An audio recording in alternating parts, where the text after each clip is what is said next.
Hi, my name is Flores. I'm an engineer with the Navy. Oh, okay. And what is it like to go to work every day? It's to me, it's pretty phenomenal. I've been asked what is a typical day, and there is no typical day. Give an example. Today, I was at a career fair in the morning. Interacted with I don't know about 100 different high school kids, all grade levels from ninth grade to 12th grade. This afternoon, I'm at this beautiful campus, Cal State Channel Islands. Monday, when I go back to the office, it'll be meetings all day long. So there's no typical day. That's what I really enjoy about it. It's all very different.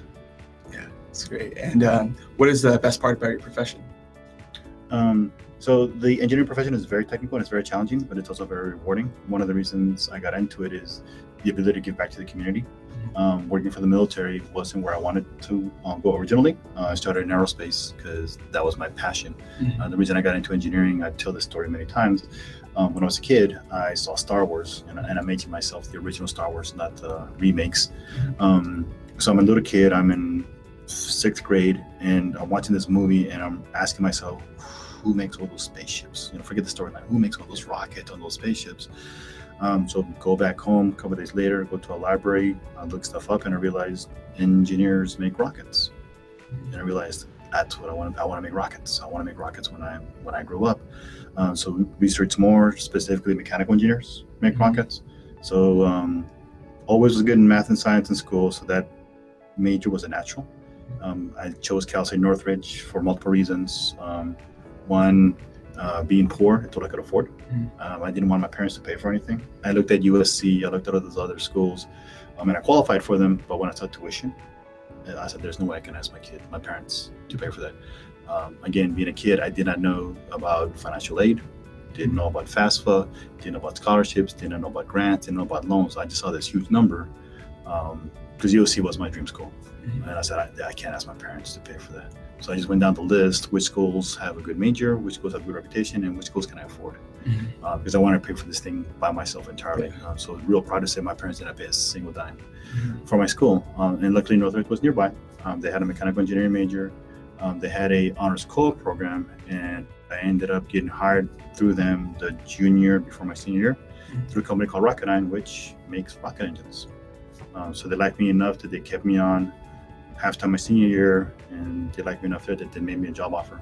So as soon as I graduated with my bachelor's degree in mechanical engineering, I was working for a company in rocket engines. So my little dream came true from that perspective. A couple years later, I heard about the Navy. They made me a job offer. It was very enticing. And then I realized, here's an opportunity where I can do work that is in defense of our democracy. What we do with our military is we defend our way of living. So everything I do on a day-to-day basis is to protect our freedoms that we have. And that, again, somewhere I started within engineering, but that's the satisfaction I get from my day-to-day experience. I ask myself, what can I do today, that's going to help protect our civil liberties? And in my current position as STEM coordinator, that's maintaining our engineering pipeline. I go through K-12 and college schools to try to find that next engineer is going to replace me, because it's those engineers, that's that technical talent that's going to give us the technical superiority to overtake our enemies. Not what I thought of originally when I started into engineering school. I was going to figure out how to make rockets, but you see the growth, the difference in perspective as you go through time. Definitely. And what is rewarding about your profession? This is going to sound a little shallow, but let me start with this one, the pay. Yeah. The pay is very, very good. And again, the reason I said that is you have to look at not where I started, where I am at right now, but where I started. Again, I was born in Mexico, came to the States when I was 6, did not know a single word of English, grew up in poverty. I was in poverty my entire life. I remember as a young child, we would go to McDonald's. This is no exaggeration. We'd go to McDonald's once a year. And I would eat those French fries super slowly because I knew it's going to be quite a while. My parents were always saving everything. And so when people ask me how much I make now, I say, I can give you a dollar figure, but let me give you this perspective. I lose more in taxes on my paycheck than my mom and dad ever made together than they ever brought home. In the trajectory of where I started to where I am right now. The pay is very good. I make 6 figures. Part of it is it's a good profession. Part of it is I'm very well educated. I have a bachelor's, I got a master's in engineering. I'm licensed by the state of California to practice engineering. So the Navy sees that and they compensate me accordingly. So the pay is very, very rewarding. The work that we do is very rewarding. Again, I mentioned I was at a career fair today. I run a couple of different outreach programs for high school kids, different grade levels, 10th through 12th, and a couple of 11th graders that were in my program last year came up to me during the fair. Said, "Hey, Dr. Flores, I remember you from last time. I'm still interested in engineering." So that personal satisfaction is very rewarding. Yeah, definitely giving back to the next generation and also making a better life for yourself. Exactly. Building on. When did this interest for engineering? You said started with Star Wars. Was that just like when that movie came out? Was it something just very big for you that just made you feel like in awe, or like that you wanted to do this? So that was to me the aha moment. That's when the light turned on of this is the specific career field that I want to get into. Like I mentioned earlier, I was always good in math and science, and it wasn't because I was just any smarter than anybody else. It goes back to my parents. They had a tremendous work ethic, and they pushed that onto us. I'm not ashamed to say my mom had a second grade education. My dad had zero education. Because again, they were born in rural Mexico, and over there, when you're of age, meaning 7, 8, 9, you go work in the fields. It's just no question asked.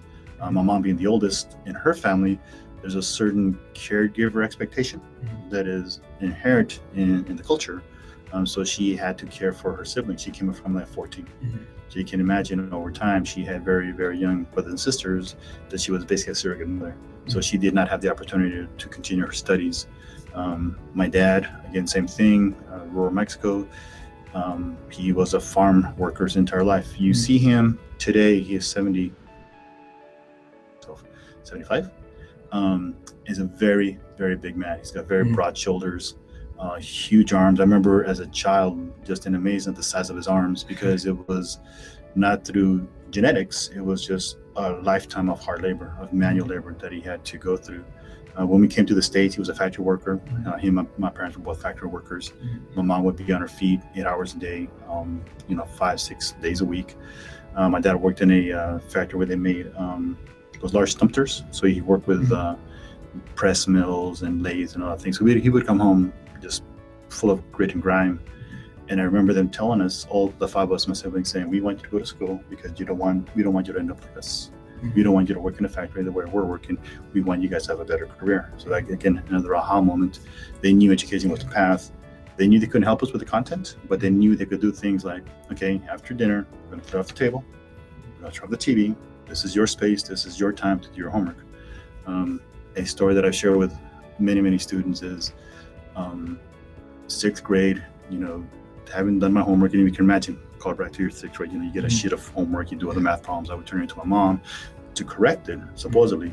She would look at it and she would say, "Fine." She gives me a blank sheet of paper and just do it all over again.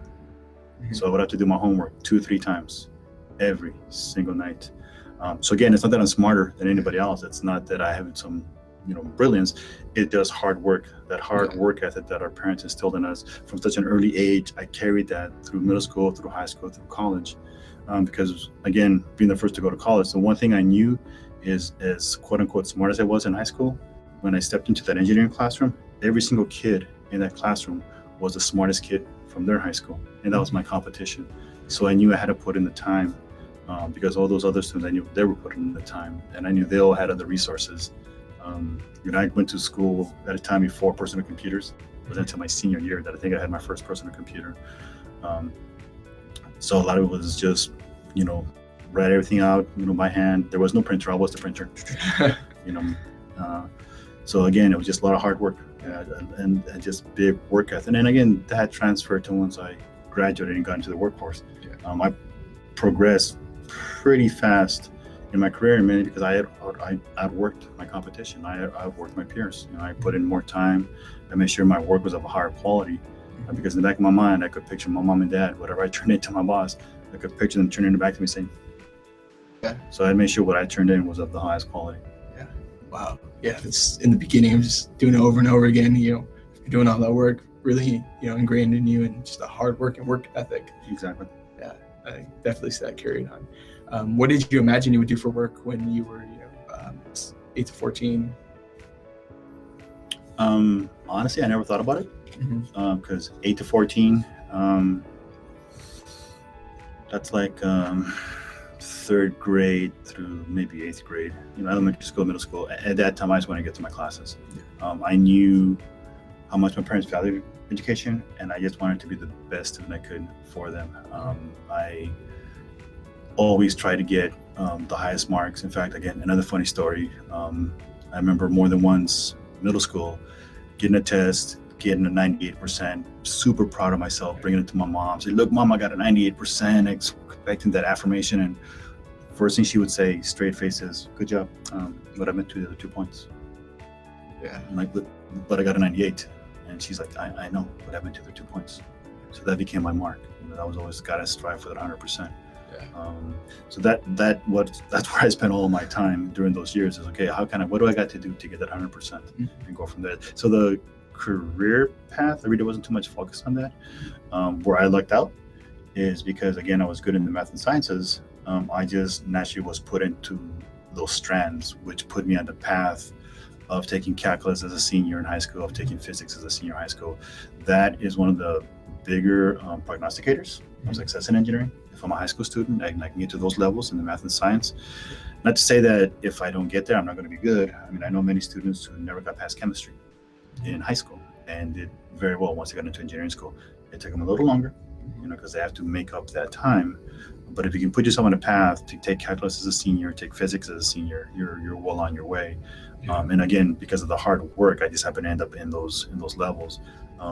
Didn't really start thinking about careers till maybe I think it was 11th grade, honestly. My high school started a MESA program, Mathematics, Engineering, Science Achievement. And again, it was one of those, to me, perfect timings, because it was through that program that I first stepped foot on a campus. That program had a lot of tours to Cal State Northridge, Cal State LA, USC also.